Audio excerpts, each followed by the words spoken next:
All right, so welcome to the deep dive. Today, we're going to be tackling, I think, a pretty fascinating question, and it's one that's really relevant, I think, to everyone listening.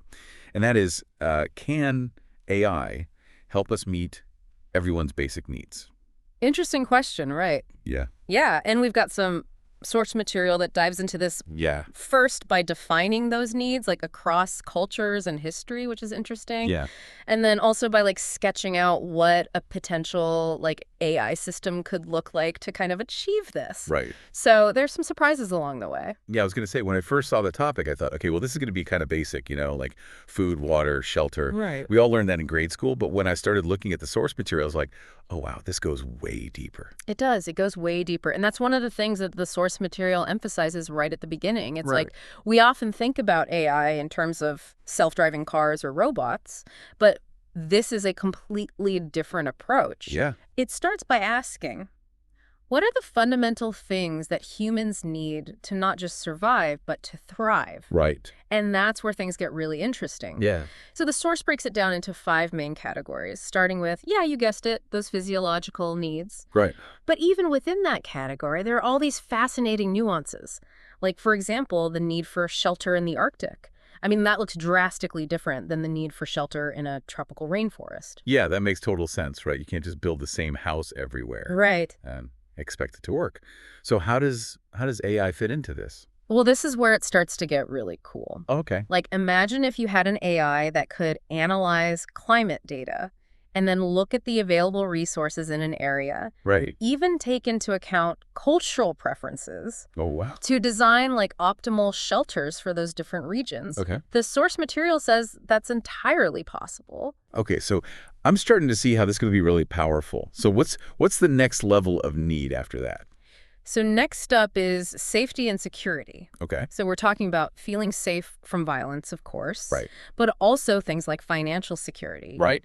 Access to healthcare, like feeling secure in your life. Makes sense. And what I thought was really interesting is that the source material even includes like rest and vacationing.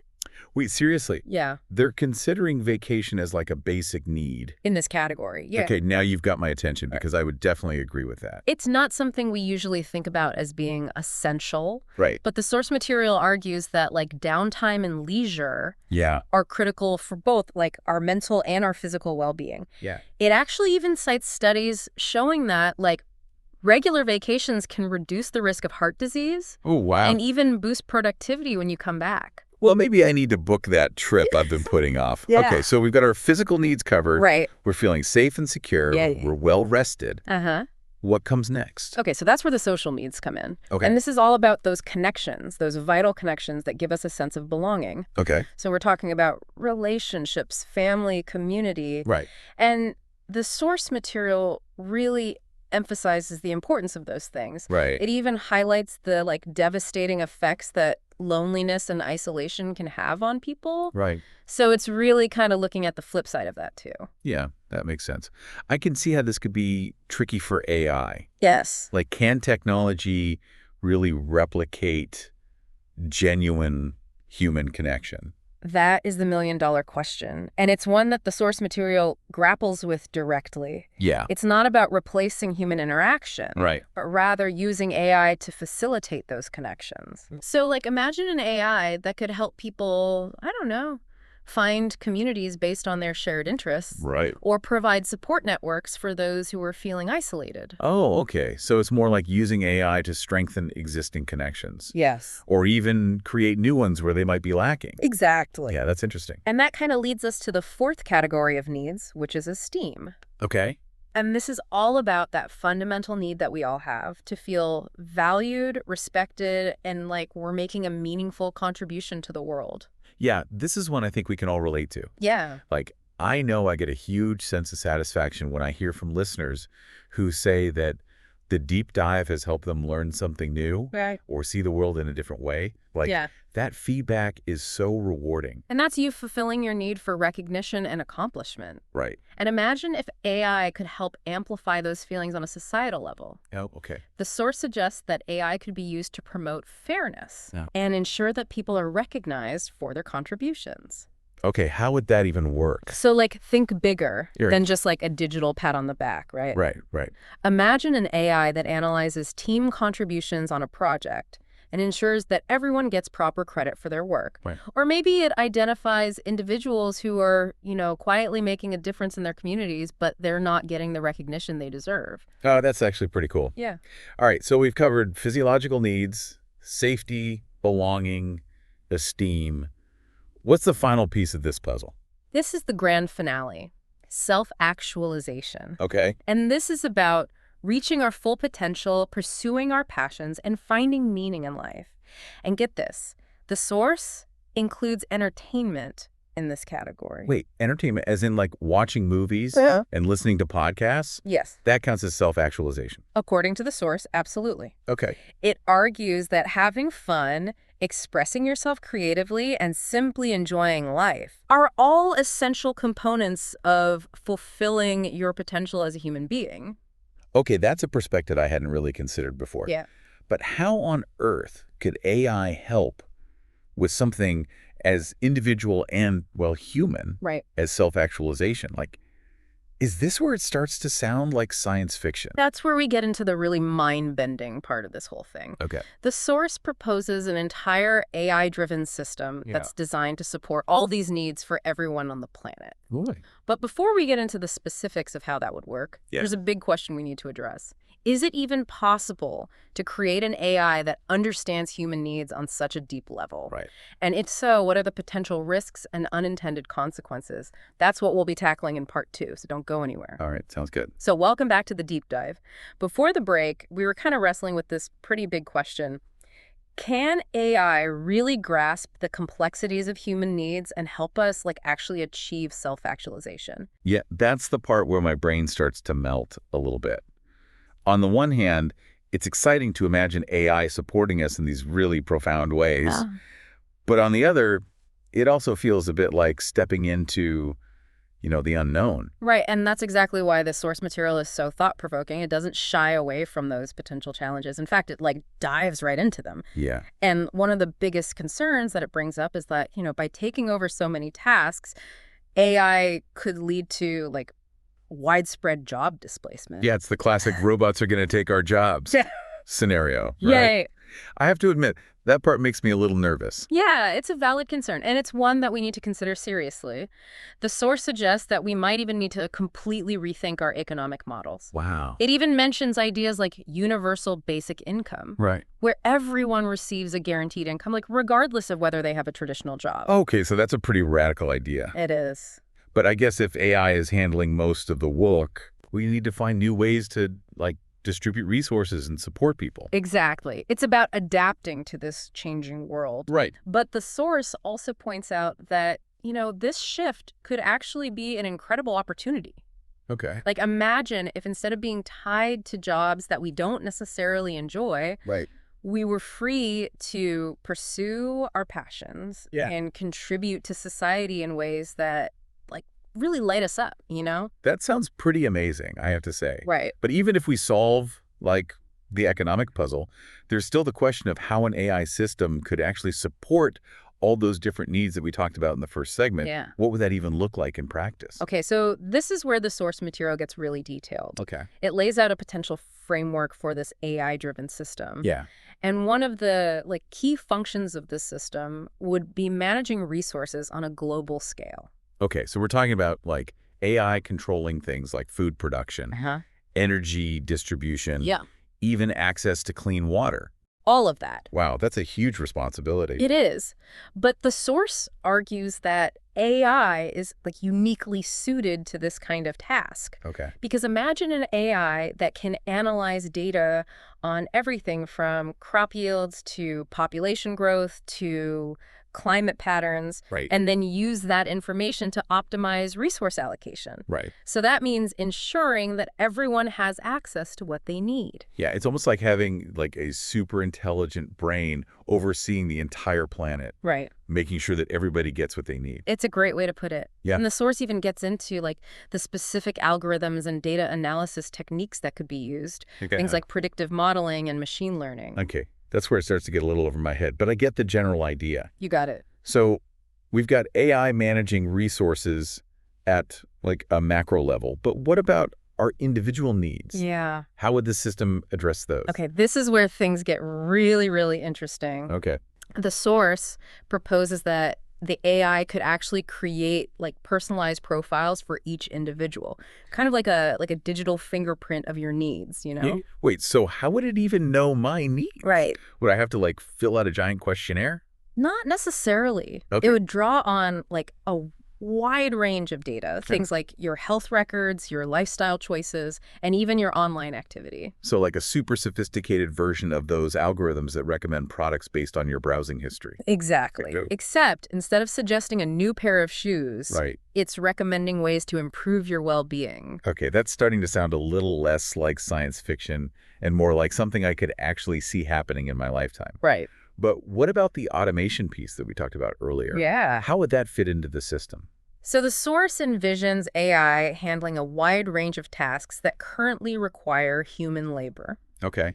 And this would, free us up for more meaningful pursuits in theory. Right. Think about things like food production, transportation, even certain aspects of healthcare. Okay, so robots would be growing our food, driving our cars, and performing surgery.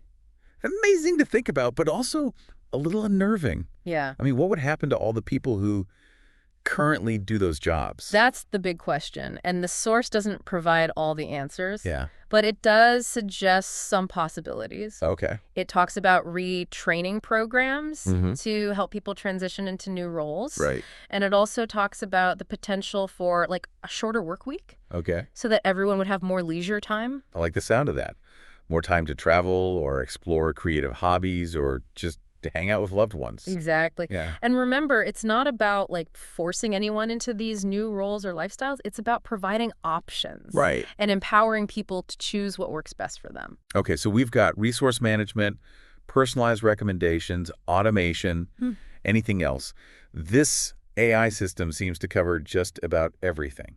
You're absolutely right. It is a pretty comprehensive vision. Yeah. And it goes even one step further. All right. The source suggests that AI could play a really crucial role in, get this, promoting social harmony and conflict resolution. Hold on a second. Yeah. How could AI possibly do that? Conflict seems like such a fundamentally human thing. It is, but the source argues that AI could actually help us understand the underlying causes of conflict and potentially even prevent it from escalating in the first place. Okay. Like, imagine an AI that can analyze data on social interactions, economic trends, and even like historical patterns to identify potential triggers for conflict. It's like an early warning system for social unrest. Exactly. Right. It could alert us to potential problems before they boil over. Right. And help us develop strategies for addressing those issues peacefully. Okay. It could even help us bridge divides between different cultures and ideologies Right. by identifying common ground and facilitating constructive dialogue. Okay, now that's starting to sound less like science fiction and more like a real-world solution to some of humanity's biggest problems. Right. But how do we even get from where we are now to this AI-powered future? That's the million-dollar question, and one we'll explore in the final part of our deep dive. Okay. We'll be looking at the potential benefits and challenges of this AI-driven world. Right. And we'll leave you with some, hopefully, thought-provoking questions to ponder. All right, sounds good. So don't miss it. So, welcome back to the deep dive. We've spent this episode exploring this really, fascinating and, to be honest, sometimes kind of mind-boggling idea that AI could help meet everyone's basic needs. Yeah. We talked about all those different needs from the very basic like food and shelter to the more complex things like belonging and self-actualization. Yeah. And we even kind of dipped our toes into what an AI-powered system to support all of this might actually look like in practice. It's been quite a journey, hasn't it? It really has. I mean, we've gone from imagining AI designing optimal shelters in the Arctic to picturing it managing global resources and even promoting world peace. It's a lot to wrap your head around. It is. I feel like we've covered so much ground already, but I'm also really eager to hear your thoughts on the potential benefits and challenges of this AI-driven future. Yeah. I mean, is this really something that we should be striving for? Yeah. Or is it just some kind of utopian fantasy? It's a great question, and it's one that the source material doesn't shy away from. Yep. On the one hand, the potential benefits are, they're truly remarkable. Like, Right. imagine a world with, I don't know, significantly less poverty and inequalities, Right. where everyone has access to things like quality healthcare, education, Yeah. and, meaningful opportunities to, like, contribute to society. Yeah. Imagine a world where we've actually solved some of our most pressing problems, Right. like climate change and resource scarcity. That sounds incredible. I mean, who wouldn't want to live in a world like that? Right. But I also can't help but think about, like, the potential downsides. Yeah. Yeah. What if this AI system becomes too powerful? Right. What if it starts making decisions that, I don't know, we don't agree with? Right. Or what if it ends up, I don't know, controlling our lives instead of empowering us? Those are all valid concerns, and they're ones that we need to be addressing head on, I think. Yeah. The source acknowledges that there are, like, real risks involved in developing, such a powerful AI system. Right. And it really emphasizes the need for things like transparency and accountability and, like, careful oversight throughout the entire development process. Okay. It even suggests creating some kind of, like, global council of experts Oh, wow. from diverse fields to kind of, like, guide the development and deployment of the AI and ensure that it aligns with, human values and priorities. It sounds like at least like a good starting point. Yeah. But even if we can create, some kind of ethical and responsible AI system, there's still this question of whether it can really, truly understand and address, like, the nuances of human needs. Like, can an algorithm really grasp what it means to, I don't know, feel loved or to experience joy or to find meaning in life? That is a huge philosophical question that people have been debating for, centuries. Right. And there's no easy answer. Yeah. The source material, doesn't pretend to have all the solutions. Right. But it does offer some, I think, interesting perspectives. It suggests that AI could, like, learn and adapt over time. Yeah. And become more sophisticated in its understanding of, like, human behavior and emotion. Okay. It also emphasizes the importance of, incorporating human feedback into the system. Right. Allowing it to continually refine its approach based on, real world experiences. So it's not about creating this, like, perfect AI system that, I don't know, knows everything from the start. Right. But rather an evolving system that kind of learns and grows alongside humanity. Exactly. It's a collaborative journey, one that requires both technological innovation and, like, deep human wisdom. Right. And ultimately, it's up to us to decide how we want to shape this future. That brings us back to, I think, a question that you posed earlier, which is, if we could design an AI system for the world, what would our top priorities be? Yeah. What would we want it to focus on? It's a question worth pondering. Yeah. Would we prioritize, I don't know, ensuring everyone has access to those basic necessities like food, water, shelter? Right. Or would we focus on, like, fostering global peace and cooperation? Right. Maybe we'd want the AI to help us, unlock our creative potential or connect with each other on, like, a deeper level. Yeah. I don't know. There's no right or wrong answer. Right. But it's a conversation that I think we need to be having as we kind of venture further into this uncharted territory. I'm starting to realize that this deep dive hasn't really just been about AI. It's also been about us. Yeah. About what it means to be human and what kind of future we want to create for ourselves and for, generations to come. Absolutely. It's been pretty profound. Yeah, it has. Well, on that note, I want to thank you for joining me on this incredible journey into the world of AI and human needs. It's been my pleasure. I hope it sparked your curiosity, challenged some of your assumptions, and maybe even left you with, more questions than answers. It's always a good thing. Because ultimately, that's what the deep dive is all about. Exactly. Until next time, keep exploring, keep questioning, and keep diving deep. See you next time. This is DigitView.